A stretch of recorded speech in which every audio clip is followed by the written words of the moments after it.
ఓం నమో నారాయణాయ.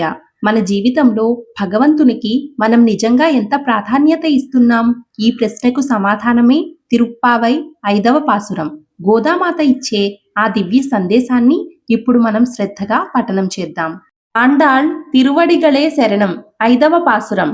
మాయనై మన్ను వడమదురై మైందనై தூய பெருநீர் யமுனை துறைவனை ஆயர் குலத்தினில் தோன்றும் அணிவிளக்கை தாயைக் குடல் விளக்கம் செய்த தாமோதரனை தூயோமாய் வந்து நாம் தூமலர் தூவித் தொழுது வாயினால் பாடி மனத்தினால் சிந்திக்க போய பிழையும் புகுதருவா நின்றனவும் తీయినిల్ తూసాగుం సెప్పేలోరెంబావాయ్.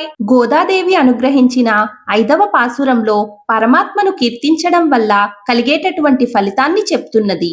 ఆ పరమాత్మ అయిన కృష్ణుడి యొక్క వైభవాన్ని చిన్న చిన్న మాటలతో లోతైన భావాలతో గోదాదేవి అభివర్ణిస్తుంది.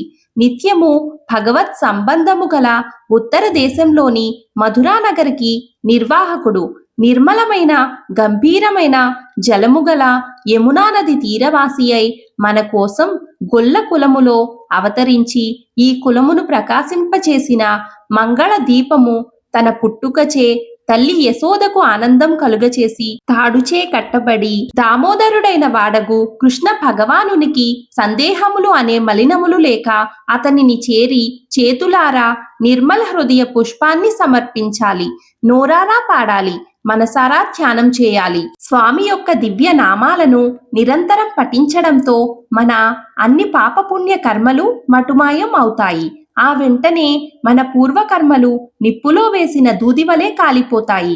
భవిష్యత్తులో చేసే కర్మలు తామరాకుపై నీరు వలె అంటకుండా పోయి మన వ్రతానికి అడ్డు తొలగుతాయి.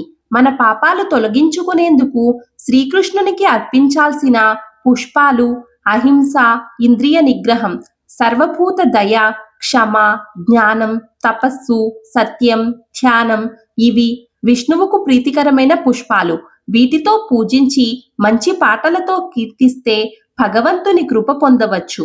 అందుకే ఆ భగవన్ నామ సంకీర్తనలతో మన పాపాలను పోగొట్టుకోవడానికి ఈ వ్రతం చేద్దాం రండి అని గోదాదేవి గోపికలను పిలుస్తోంది.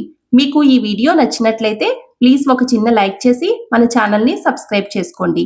మిగిలిన పాసురాలు కూడా చూడాలి అనుకుంటే ఇప్పుడే బెల్ ఐకాన్ను యాక్టివేట్ చేసుకోండి.